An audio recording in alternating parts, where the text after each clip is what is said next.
بسم الله الرحمن الرحيم والصلاة والسلام على رسوله وعلى آله وصحابته ومن تبعهم بإحسان إلى يوم الدين أما بعد. Ibn Hajar now says, is that the right? Yeah, picking up on page 25. Babu al-i'tikafi wa qiyami Ramadana. So we finished the section about optional fasts and days on which it's prohibited to fast. Now we're going to talk about the section about i'tikaf, an act of worship performed during the nights of Ramadan. I'tikaf, an act of worship performed during the nights of Ramadan. We're going to talk about this title quickly. I'tikaf and act of worship. We said here that i'tikaf refers to a fixed period of time. We're on page 25 right now, footnote number 1. I'tikaf refers to a fixed period of time in which a person devotes himself to remaining in the masjid for the purpose of focusing on worshiping Allah and drawing nearer to Him. This is a definition of i'tikaf, okay? A fixed period of time in which a person devotes himself to remaining in the masjid for the purpose of focusing on worshiping Allah and drawing nearer to Him. That's the definition of i'tikaf. Among the rulings that pertain to a person performing i'tikaf is that he is not supposed to leave the masjid during that period except when there is a need for him to do so. This is one of the rulings that pertain to performing i'tikaf. You don't leave the masjid unless there's a need. So that was that section about i'tikaf, an act of worship performed during the nights of Ramadan. Now, we want to talk about this and why we said this. The Arabic phrase in our text here, in the section heading that Ibn Hajar put, is qiyami Ramadan. Qiyami Ramadan. And it is most commonly used in reference to praying at night. Praying, right? However, we chose to express the phrase in English as acts of worship performed during the nights of Ramadan, because its meaning is not limited to prayers. Remember this. Its meaning is not limited to prayers. In fact, it encompasses other acts of worship as well, such as reading the Quran, studying its meanings, and so on. Learning tafsir, you want to study tafsir, it's part of, you do it during the night in Ramadan. That's part of Qiyam Ramadan. Remember this, right? Learning what the Quran means is important.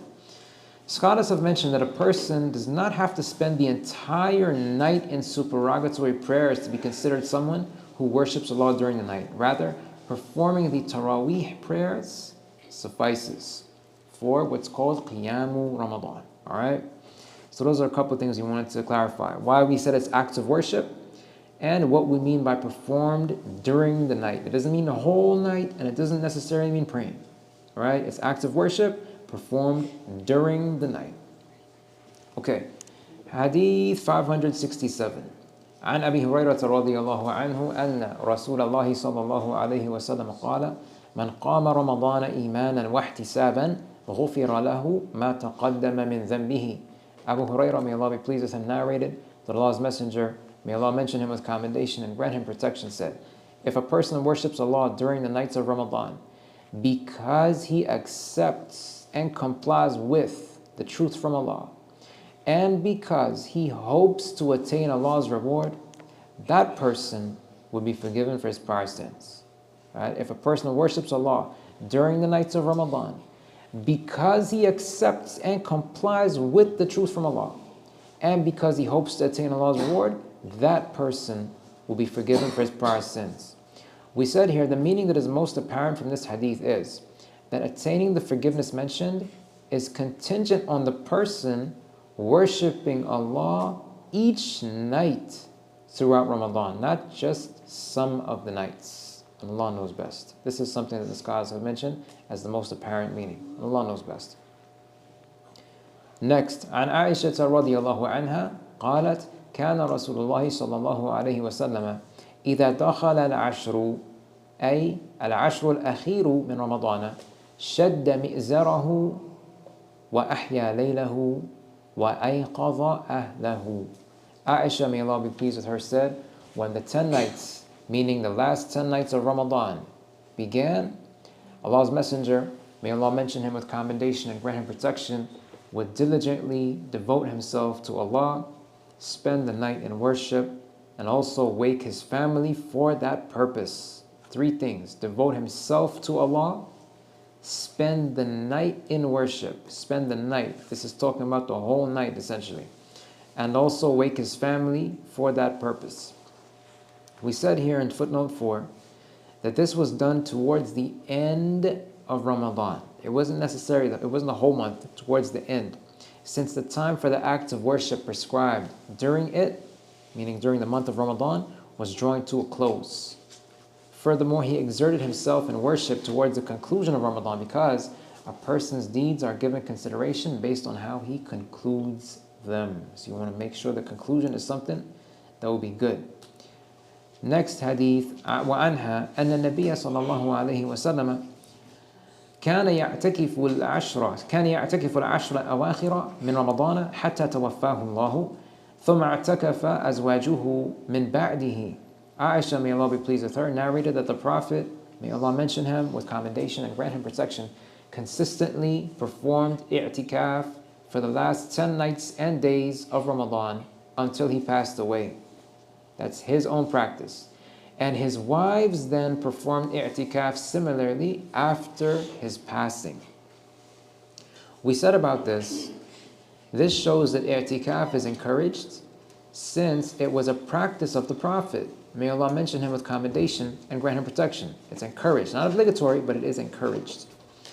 We also said it was a practice of his, and it's a practice he continued observing all the way until his final Ramadan. And it was also observed by his wives during the Ramadans after he passed away. When a companion does something after the death of the Prophet ﷺ, what are a couple of things we can understand? It wasn't abrogated. Well, that's, we can say that's, is there anything else anyone's submission? That's the main thing, right? That's the main thing we're looking for. We'll save further discussion because time is running out. But yeah, that's the main idea. It's not abrogated, meaning it's still a valid practice and people can do it. The other thing I was looking for quickly is not something specific to the Prophet ﷺ, right? Because if it was something specific to him, they wouldn't have even done it in his life, right? So the fact that if there is dispute about a particular act, was it particular to him, was it not particular to him? If a companion does it afterwards, we know for sure it's not particular to the Prophet ﷺ. At any rate, the main thing was it's not abrogated. We continue here. I'tikaf is a practice whose essence lies in directing one's heart to Allah, doing so while alone and while having an empty stomach, focusing on devoting oneself to Allah, finding enjoyment in mention of Allah and obedience to Him, and avoiding things that distract one from Him. These things are the essence of what makes i'tikaf. So anybody who's going to be doing that, they should remember these things and remember that's their purpose for that duration. Number 570. وعنها قالت كان النبي صلى الله عليه وسلم إذا أراد أن يعتكف صلى الفجر ثم دخل معتكفه. Aisha, may Allah be pleased with her, said, when the Prophet, may Allah mention him with commendation and grant him protection, intended to perform i'tikaf, he would pray Fajr and then enter the area where he would remain alone for worship. He would pray Fajr and then enter the area. Now there's some things we want to point out here regarding how scholars understand this. We said here, some of the scholars have explained this to mean the Prophet, may Allah mention him with commendation and grant protection, would stay by himself after the Fajr prayer while he was performing i'tikaf. This is the understanding we would like to come away with. It does not mean the time of i'tikaf begins after Fajr on the 21st morning of Ramadan. Okay?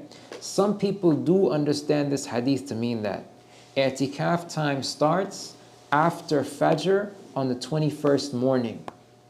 But the understanding that we support based on the way the scholars view various evidences together is that i'tikaf time starts on the eve of the 21st. The eve of the 21st, not the morning of the 21st after Fajr.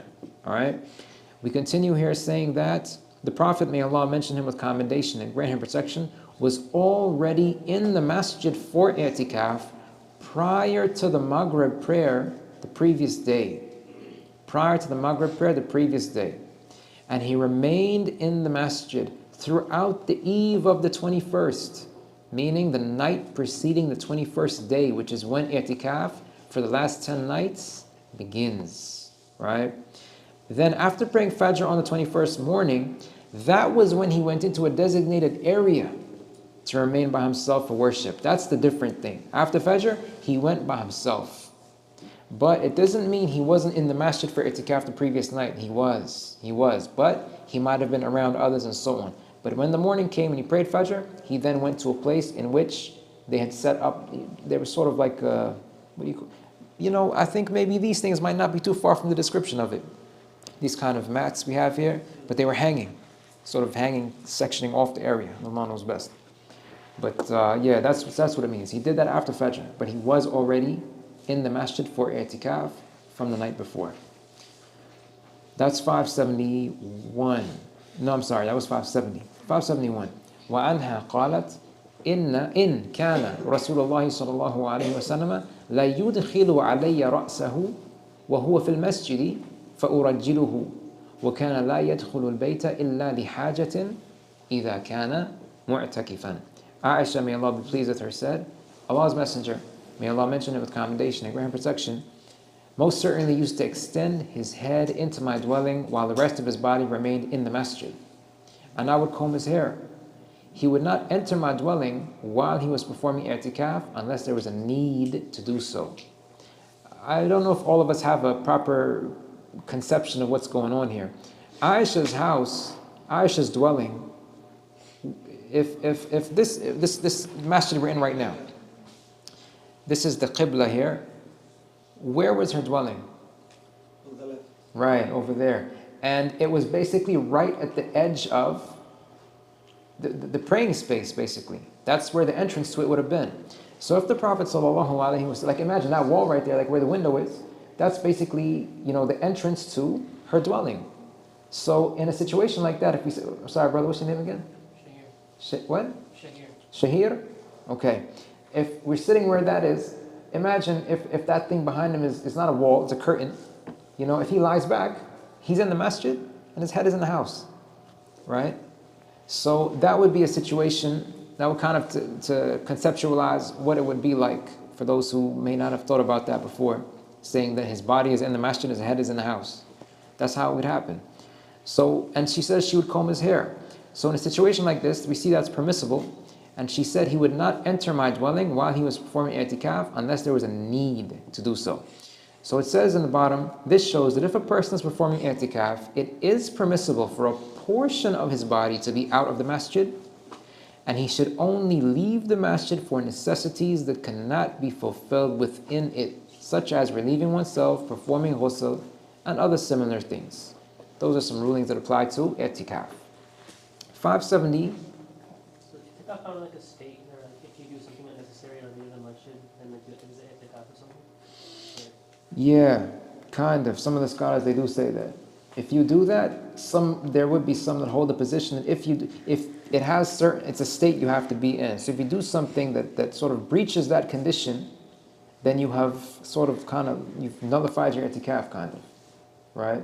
So it would have been, prior to that, fine, you had your i'tikaf. But now it came to an end because you did things that are contrary to what you're supposed to be doing. And is it just sunnah to start the i'tikaf before Fajr and then Maghrib, like you said? Or is it just like you can start whenever? This is something that needs some elaboration because some of the scholars have varying definitions they give for i'tikaf, right? So that might be a little bit beyond what I could say because there are some who hold the view that i'tikaf does not have a specific time. It can be for as brief a duration as you want. It doesn't even have to be for a full day. There are these views. They have evidences they use, but like I said, that might be a bit of a lengthy discussion, right? Let me make a note of that. Inshallah, we might be able to revisit that one sometime. Okay. There's something else over here? No? Okay. All right, we're on 572 now. وعنها قالت السنة على المعتكف. And actually, just Brother Shahir, some of the things you're mentioning, we're going to talk about them right now if you check out this hadith here and the notes will come with it. وعنها قالت السنة, some of them, not everything, but some. السنة على المعتكف أن لا يعود مريضا ولا يشهد جنازة ولا يمس امرأة ولا يباشرها ولا يخرج لحاجة إلا لما لا بد له منه ولا اعتكاف إلا بصوم ولا اعتكاف إلا في مسجد جامع. Aisha, may Allah be pleased with her, said, the sunnah for someone performing i'tikaf entails not going to visit anyone who is ill, not attending any funeral, not touching one's wife intimately, not having intercourse with one's wife, and not leaving the masjid to fulfill any need except for something that is an absolute necessity. Additionally, there is no i'tikaf without fasting, and there is no i'tikaf without being in a masjid in which the congregational and Friday prayers are performed. Okay, this one mentions a number of things. Let's see what we have here. Regarding the necessity and so forth, we say here, in number one, when all the pertinent texts of Islam are taken into consideration, the most accurate view appears to be that if a person does any of the things mentioned in this narration, his i'tikaf is invalidated. All right? And again, we're saying the most accurate view because not all the scholars hold this view. Like I said, it's a bit of a lengthy topic. But the one that we will say appears most accurate, especially in light of some of the things in Subul al-Salam, is that the i'tikaf is invalidated. Some of the scholars have also mentioned that the remainder of the narration, from the words additionally onwards, where was it? It said that, sorry, let me scroll back up. Additionally, there's no i'tikaf without fasting to the end of it.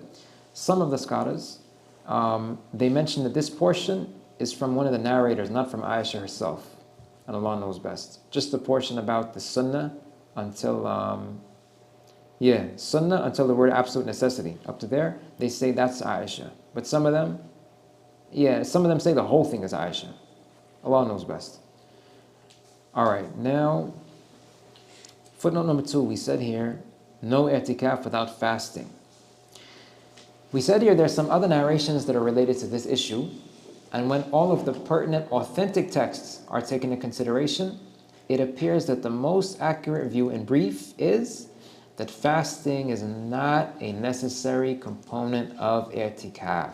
And Allah knows best, right? This is the most accurate view, we'll say in brief, because there's more elaboration that goes with it. But that's beyond the scope of what we'll cover. And this will especially be understood if we understand that from additionally onwards, it's not from Aisha, it's from someone afterwards. Because it's possible for other narrators lower down to say a conclusion they made, and it might not be, sometimes it might not be correct, right? And Allah knows best. Regarding, that was the other issue we wanted to talk about here because we're talking about i'tikaf right now. Okay. The thing about no i'tikaf without being in a masjid in which the congregation of Friday prayers are performed, this is also something that needs a bit of a longer discussion. But the default that we discussed so far is that you need to be in the masjid. So if these things, if you have to go out of the masjid to do these things, you don't perform i'tikaf in the masjid like that. Because you have to do things that are sort of against what i'tikaf is for. Alright? But like I said, that needs elaboration that's beyond the scope of what we can cover right now in the time that we have. 573 says, عن ابن عباس رضي الله عنهما أن النبي صلى الله عليه وسلم قال ليس على المعتكف صيام إلا أن يجعله على نفسه. This hadith is da'if at the level, this hadith is inauthentic at the level of da'if. We wrote here, it was attributed to Abdullah ibn Abbas. Hey guys, the dars is over here. The lesson is with me, not back there. It was attributed to Abdullah ibn Abbas, may Allah be pleased with both of them, that he narrated that the Prophet, may Allah mention him with commendation and grant him protection, said, it is not obligatory for someone performing i'tikaf to fast unless he makes it obligatory for himself to do so. Unless he makes it obligatory. Now here we said this hadith, it was graded inauthentic. We said here though, making something obligatory, I think we touched on this briefly, we said by making a vow to fast. Whenever you make a vow to do something, it becomes obligatory for you. But the obligation was made by you. It wasn't made by Allah, right? Fasting Ramadan, that's not something you make obligatory for yourself. Allah made that obligatory. But you might vow to do something and say you're going to fast if such and such happens, or whatever it might be. You made that obligatory for yourself. And if you do that, Allah says, that you have to fulfill a vow that you make, right? So that's why it's obligatory, because you make it obligatory for yourself, and the obligation is for you to fulfill that vow. So that's an example of this, but we added here that this hadith was graded inauthentic in the copy of Book Bulugh that we're using for these lessons. However, it was mentioned earlier in brief that the most accurate view is that fasting is not a necessary component of i'tikaf. It's not a necessary component, and Allah knows best. Number 574, Hadith 574. عن ابن عمر رضي الله عنهما أن رجالا من أصحاب النبي صلى الله عليه وسلم أروا ليلة القدر في المنام في السبع الأواخر، فقال رسول الله صلى الله عليه وسلم أرى رؤياكم قد تواطأت في السبع الأواخر، فمن كان متحريها فليتحرها في السبع الأواخر. Abdullah bin Umar, may Allah be pleased with both of them, said that some among the companions of the Prophet, may Allah mention him with commendation and grant him protection, were shown in their dreams that Laylatul Qadr was during the last 7 nights of Ramadan. Allah's Messenger, may Allah mention him with commendation and grant him protection, subsequently said, "It appears to me that the dreams you had are all in conformity regarding it," meaning Laylatul Qadr, being during the last 7 nights. Therefore, if anyone seeks out that night in earnest, he must do so during the last 7 of Ramadan. This is one hadith. There are more coming. We have here the last 7. Now, in footnote number 4, we said this means that the first of them would be the eve of the 23rd, that being the night preceding the 23rd day of fasting. Whenever we have these things that say the last such and such of Ramadan, how do we count those? Because do we know when the end of Ramadan is? We don't know when the end of Ramadan is, right? You don't know the end of a lunar month until you do one of two things. Either you see the crescent or you complete the month as 30 days. So, when we have the last such and such of Ramadan, how do we count that? How do we count that? Anyone know? The way you count it is assuming that the month is 29. That's how you count it.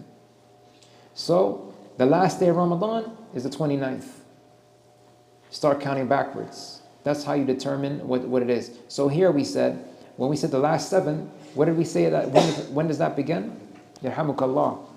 That begins on the eve of the 23rd. The eve of the 23rd. Count. 23, 4, 5, 6, 7, 8, 9.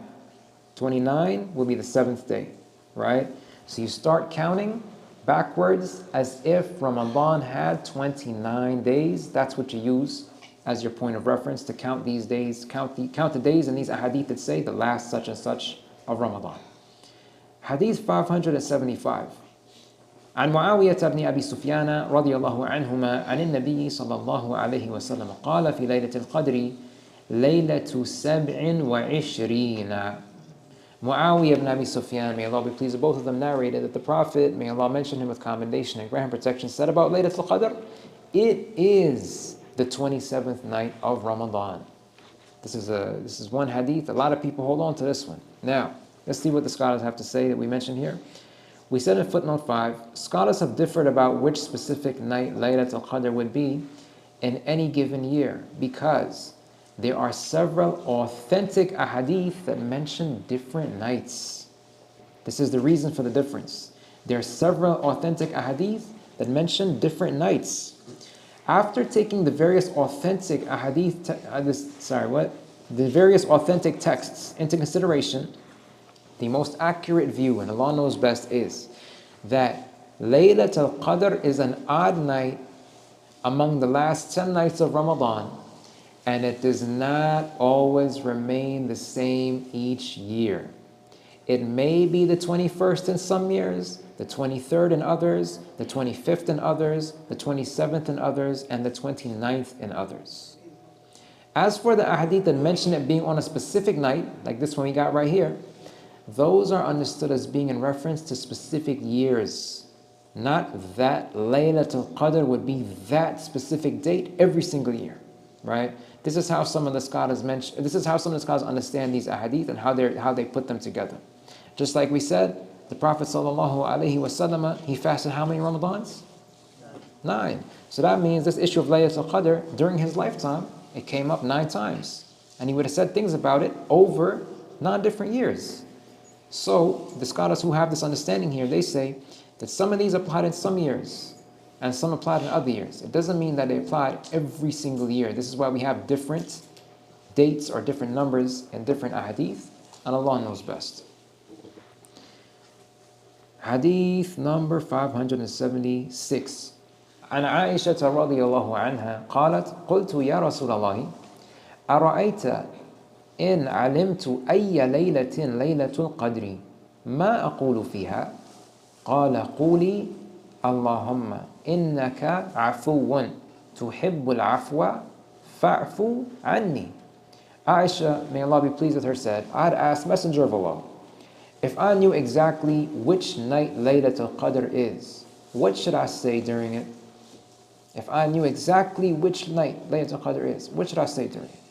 He replied, say, O Allah, you are indeed the one who continually pardons your servants. That's innaka afuwan. You are indeed the one who continually pardons your servants. Tuhibbul afwa, you love pardoning. Fa'fu anni, thus I beseech you to grant me your pardon.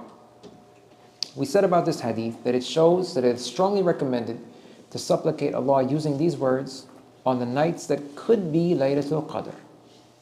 That could be. One way that the phrase you love pardoning, right, the portion that says tuhibbul afwa, you love pardoning, one way it could be understood is that Allah loves to make His attribute of pardoning manifest by granting His servants pardon. That's one way. But another way this phrase could be understood is that Allah loves for His servants to be pardoning in terms of the rights that they're required to fulfill towards each other. Being pardoning towards one another, right? These are two understandings of that phrase, that you love pardoning. The last phrase, fa'fu anni, the phrase, I beseech you to grant me your pardon, can basically be understood to mean, I am a servant who has very many shortcomings, whereas you are the one who continually pardons, and from whom pardon must be sought. Therefore, I earnestly beseech you to grant me your pardon and to forgive me for all of my sins. This is the basic understanding of that dua, and Allah knows best. The last hadith we want to cover, which will be the last hadith in the chapter about fasting, is عن أبي سعيد الخدري رضي الله عنه قال قال رسول الله صلى الله عليه وسلم لا تشد الرحال إلا إلى 3 مساجد المسجد الحرام ومسجدي هذا والمسجد الأقصى. Abu Sa'id al-Khudri said, may Allah be pleased with him, said, Allah's Messenger, may Allah mention him with commendation and grant him protection, stated, a journey should not be undertaken except to 3 mosques. 1, al-Masjid al-Haram. 2, this masjid of mine, meaning where? In al-Medina, al-Masjid al-Nabawi. And 3, al-Masjid al-Aqsa. Where? Is Jerusalem let me write, I got to look into that one too. I was wondering, what do they call that place in Arabic? Al-Quds. Or in the Quran and Sunnah, what's it called?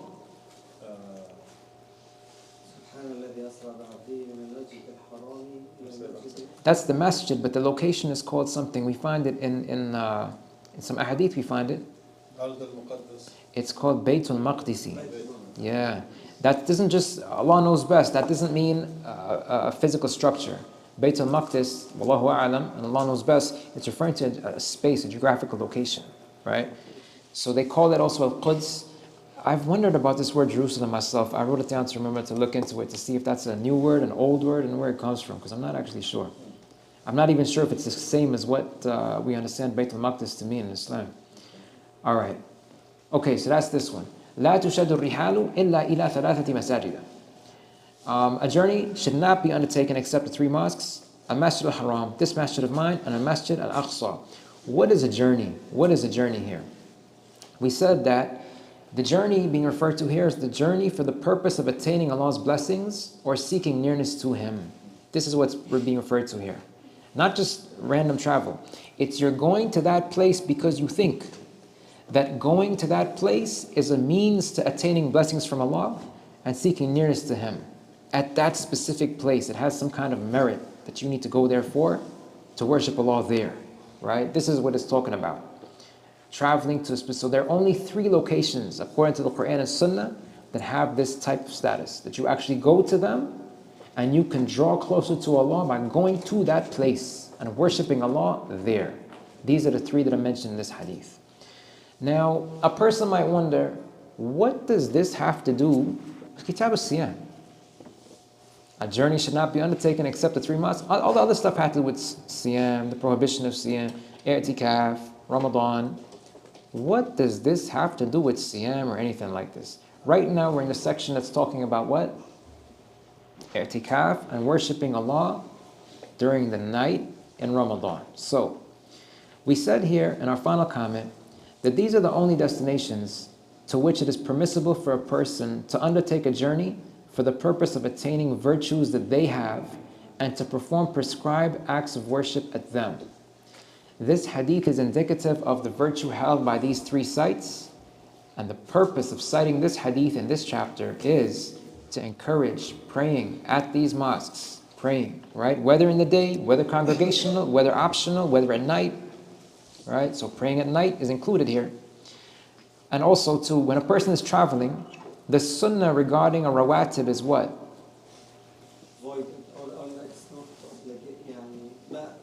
The sunnah is to not pray them.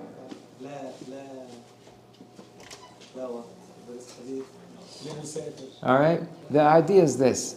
If you're traveling, the practice of the Prophet ﷺ was, in general, the wajib prayers he would pray. But the ones that were optional, that he would regularly pray otherwise, he wouldn't pray them with the exception of 2.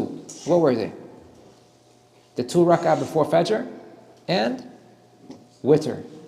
Okay? But the rest of them, the 4 before Dhuhr, the 2 after Dhuhr, the 2 after Maghrib, 2 after Isha, the practice was to not do those if traveling. But if you go to places like these and you want to follow the sunnah, you say, okay, I know that the sunnah is, I'm gonna pray my 2 rak'ah before Fajr, I'll keep praying witr, I won't pray the others.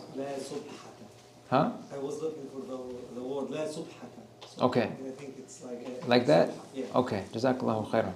You don't perform those. That would be, and your niyyah, your intention is, I'm avoiding them, I'm refraining from them, because the Prophet ﷺ, his practice was to refrain from them. But remember, we're talking about something here. We're talking about i'tikaf and worshipping Allah during the night. It doesn't mean that you can't pray at night, right? You can.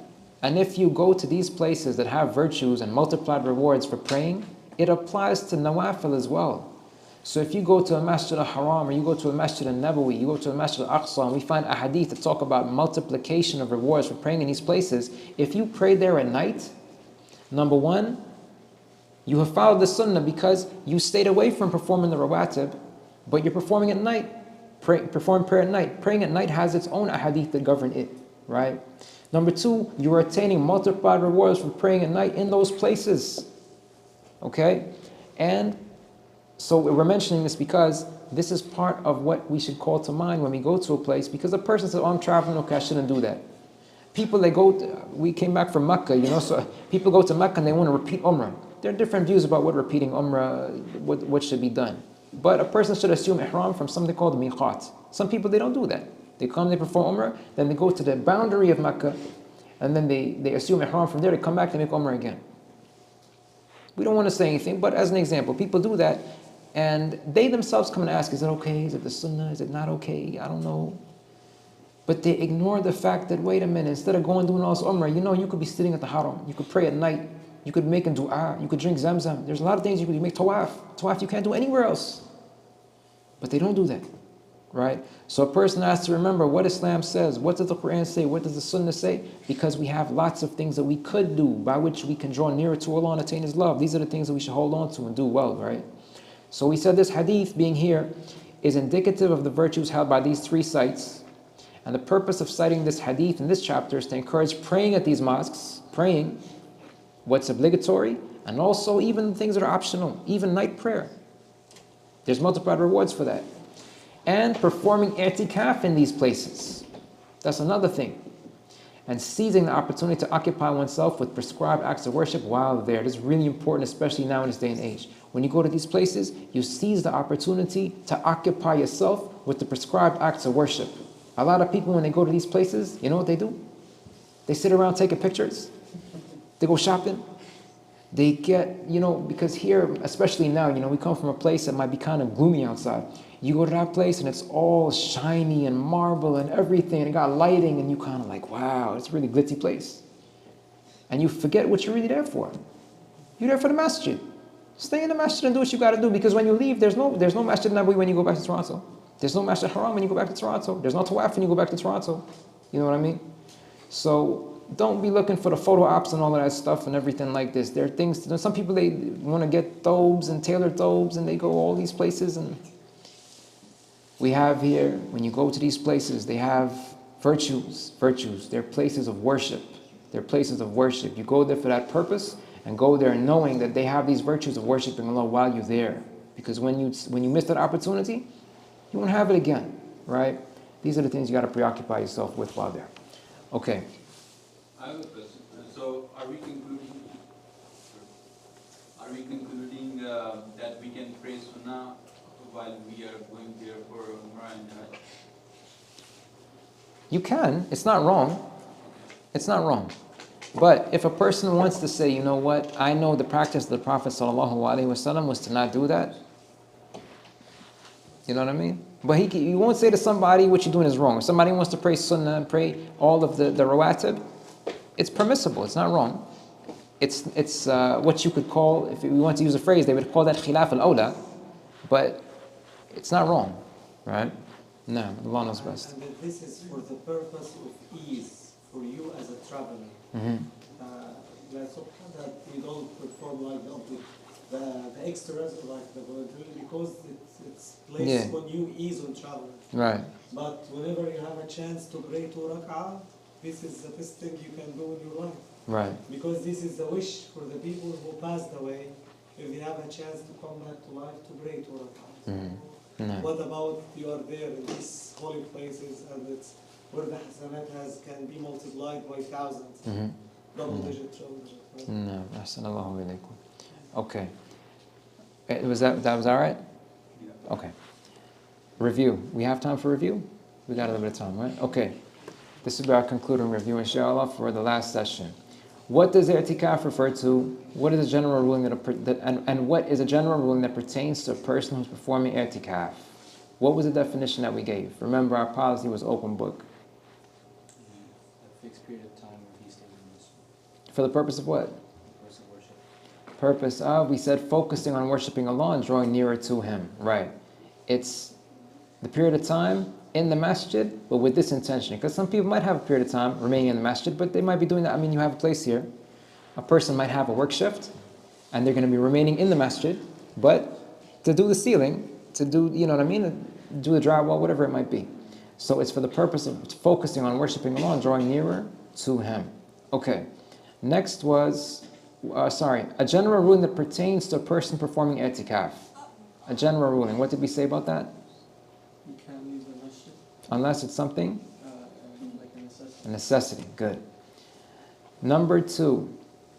Why did we choose to express the meaning of Qiyamu Ramadana as acts of worship performed during the nights of Ramadan? What can it include? It includes Qiyam al-Layl, any act of worship. Like Okay. Quran, Quran, dhikr, dua. What's something else I said? Zamzam? Reading, drinking Zamzam is an act of worship, definitely. Lima shuriba lahu. If you drink it to obey Allah and to make dua to Allah, definitely. We said reading a book of tafsir. Reading a book of tafsir is a serious act of worship. Some people might not think that. I can't say about English things. English things are a different story. But reading a book of tafsir in Arabic, if you understand what scholars say, that's an act of worship, especially during Ramadan, because we might read the Quran and we might not understand what we're reading. The point of the Quran is for you to understand what it says and then comply with it, right? So any means that you take to that objective, that's an act of worship. Among the most virtuous things you can do, right? That was one thing. So acts of worship, not limited to prayer. And we said perform during, because you don't have to spend a whole night doing it. Perform during. And as the scholars have mentioned, if you perform Taraweeh, that suffices. That suffices for this thing called Qiyamu Ramadan. Meaning that you didn't spend a whole night praying, right? But there are hadith that tell us that if you do that with the Imam until he concludes and leaves, then you would be rewarded for what? As if you had spent the whole night in worship of Allah. Good. 567, how can that be understood in light of the previous answer? What was 557? I lost count. I'm going to scroll back up here. 567 said, right, Man qama Ramadana. If a person worships Allah during the nights of Ramadan because he accepts and complies with the truths from Allah and because he hopes to attain Allah's reward, that person will be forgiven. So how can that be understood in light of what we just said? He does at least a portion every night. Good. At least a portion every night. At least a portion every night. This is how that can be understood, right? Number 4. What was mentioned about attaining the forgiveness promised in 567? What was mentioned about attaining the forgiveness? What answer am I looking for here? Is it the conditions in the hadith itself? Sorry, let me scroll back up, because the conditions in the hadith itself are a serious thing. We said that, oh yeah, no, I see, yeah, there's a point we mentioned. In footnote number 3, this is what I was looking for here, on page 25. Footnote number 3, that's the idea we were looking for. You guys see that? Who's going to read it out for us? The meaning that is most apparent from this hadith is that attaining the forgiveness mentioned is contingent on the person worshipping Allah each night of Ramadan. Right. Not just some of the nights in. Good. So this is kind of what the brother mentioned earlier too. It's that you do this each night. Attaining that forgiveness is contingent upon that, because it says a person who worships Allah during the nights of Ramadan. We have this meaning to, we understand this meaning, or we understand this to mean every night. Every night. What was mentioned about, I'm sorry, part of the answer is not in the lesson. Number 5. What example was set for us in 568? And what is a general principle that applies to such circumstances? What's Hadith 568?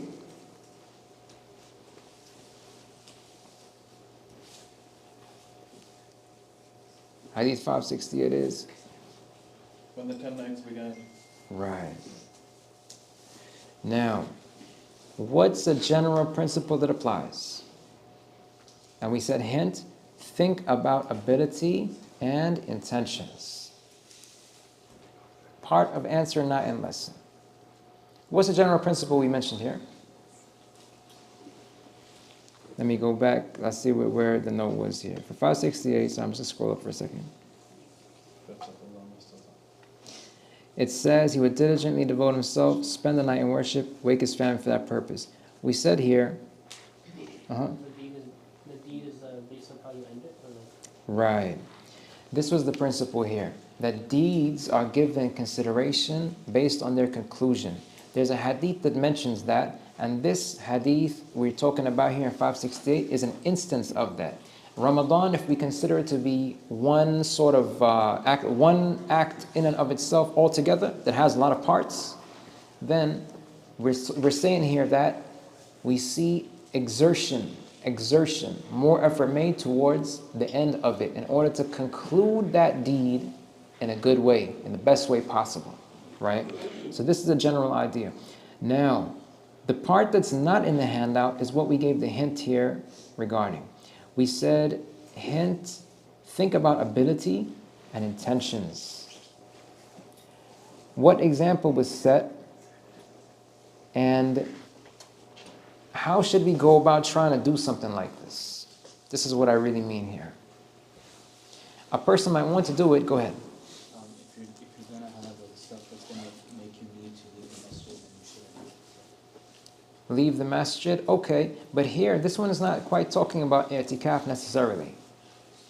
This could be even people not making i'tikaf.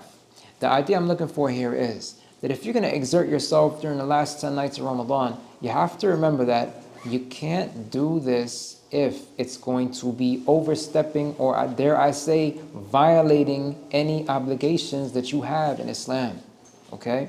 Because some of these things, for argument's sake, look, even Salat al-Taraweeh, okay? I'm not saying this to detract from anything.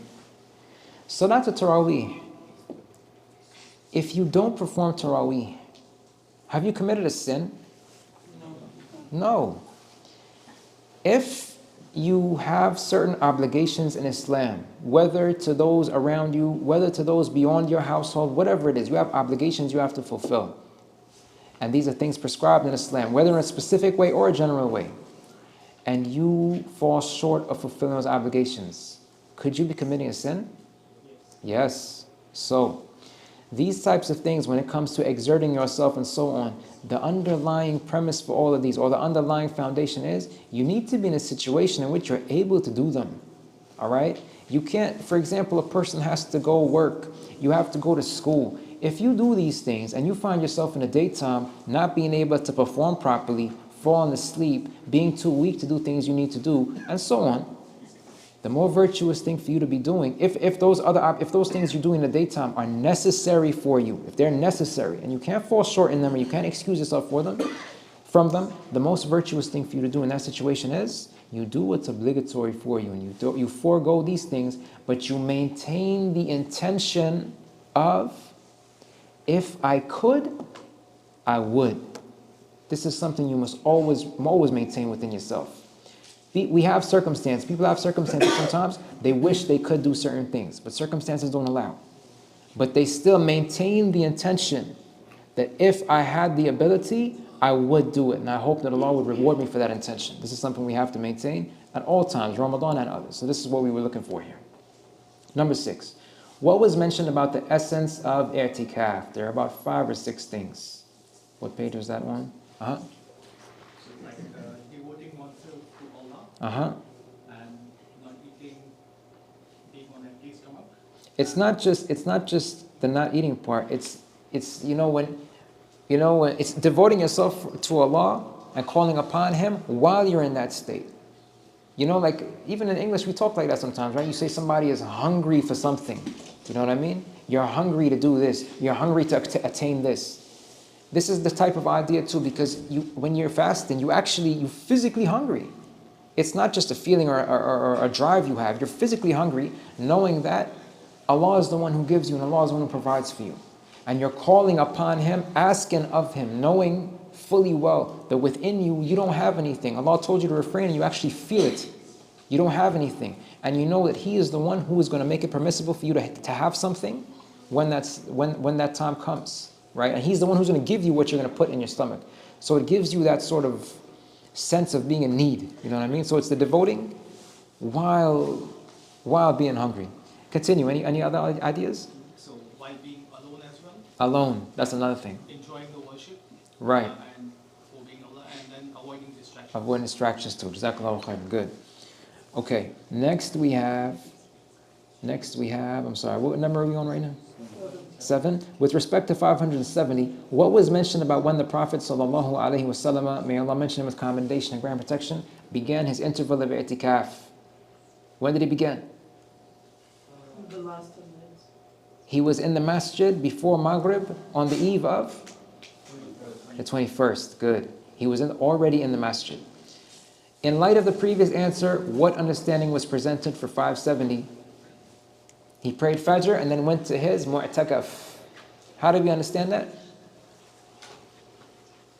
It means, His own place for worship and praise. Right. He was already in the masjid during the night for i'tikaf.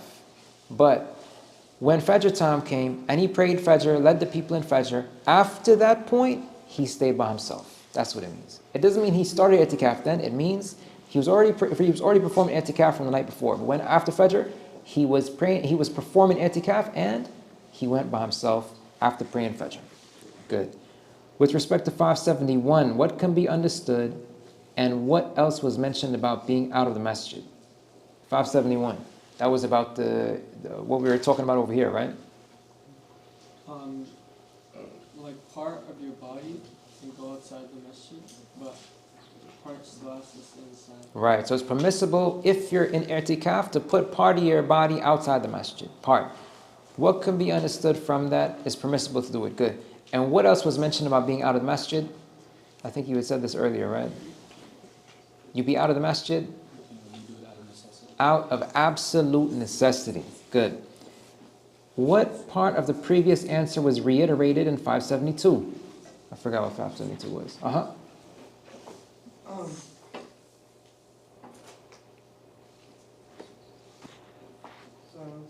Okay. We'll wait for you, While you're looking, I'm going to look too. 572. 572 was the Aisha narration. Right. You're not allowed to leave. You're not. The top of page 27.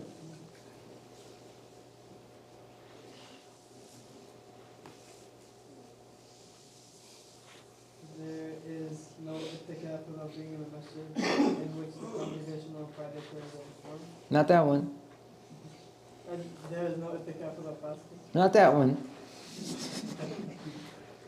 Reiterated. It's something we just said. Only if absolutely necessary. There you go. Absolute necessity. Good. You only leave if it's absolutely necessary. 574 mentions, part of the answer is not in the lesson. Number 11. How is i'tikaf related to being in a masjid in which the congregation on Friday prayers are performed? Being in a masjid in which the congregation Friday prayers are performed, as mentioned in 572. How is i'tikaf related to that? No? You have to exit the masjid before this practice. That's right. You'd have to exit. So, i'tikaf should be in a masjid in which these things happen, so that you don't have to leave the masjid, because the whole point of i'tikaf is for you to stay in the masjid, right? That's the idea.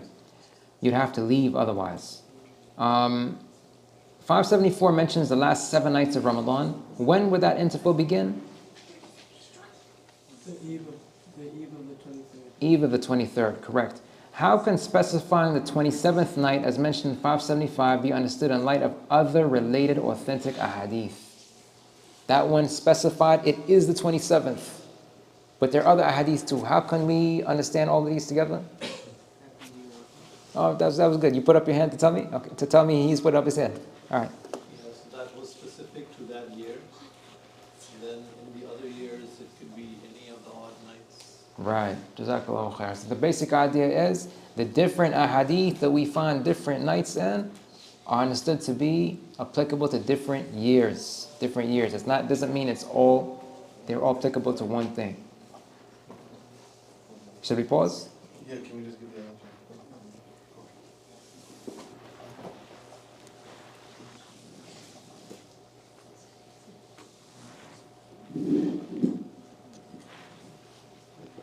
Allahu Akbar,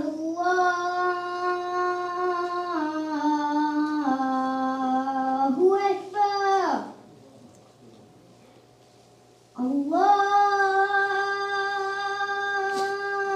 Allahu Akbar, Allahu Akbar. أشهد أن لا إله إلا الله أشهد أن لا إله إلا الله أشهد أن محمدا رسول الله أشهد أن محمدا رسول الله حي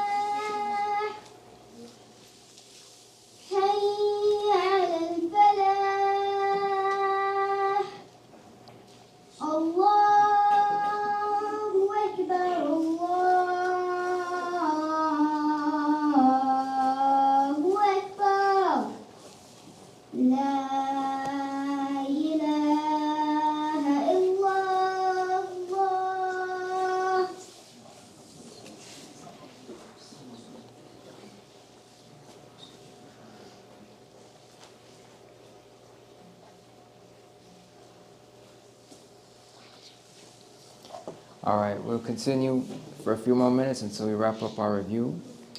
Bi-Idhnillahi, with Allah's assistance. Number 14. What supplication is strongly encouraged on every night that could be Laylatul Qadr, and how did we render its meaning into English? Okay. Do you want to continue too? Open book, go ahead. Don't be afraid.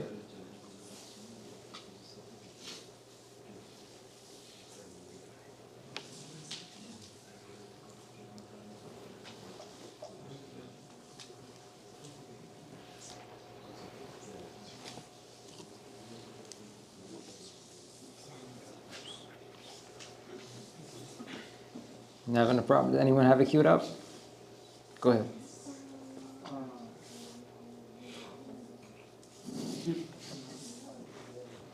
Alhamdulillah. Allah, you are indeed the one who continually pardons your servants. You are indeed the one who continually pardons your servants. You love pardoning. You love pardoning. Thus I beseech you to grant me your pardon. Good. Jazakallahu khairan. All right. Then, now we said what was mentioned regarding you love pardoning. You love to make your attribute of pardoning manifest, or you love to see people pardoning each other. Good. Those are the two basic means. You love pardoning mean you love to make that attribute of pardoning manifest, or you love for people to be pardoning towards each other regarding the rights that exist between them. Number 16. What was mentioned regarding I beseech you to grant me your pardon? I beseech you to grant me your pardon. We kind of mentioned sort of a whole meaning there. Somebody can read it out for us. Go for it. The phrase, I beseech you to grant me your pardon, can basically be understood to mean, I am a servant who has very many shortcomings, whereas you are the one who continually pardon me, and from whom pardon must be sought. Therefore, I earnestly beseech you to grant me your pardon, and to forgive me for all my sins. Good. Jazakallahu khairan. What type of journey is referred to in 577? A journey someone does to get rewards and seek becoming near to Allah. By being in a particular location, right? By being at the destination. You have a belief about that destination that you're going to. What can be understood from 577 regarding locations mentioned?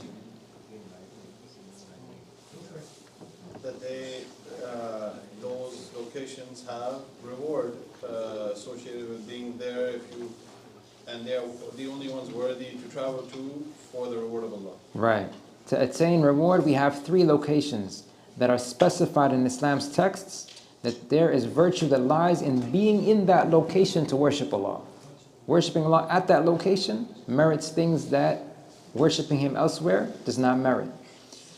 Number 19, part of the answer is not in the lesson. What's the relationship between 577 and the i'tikaf, as well as performing acts of worship during the night, which are both mentioned in the section about i'tikaf and acts of worship performed during the nights of Ramadan? We said part of the answer is not in the lesson. We talked about this just now. Anybody can recall some of the things we said?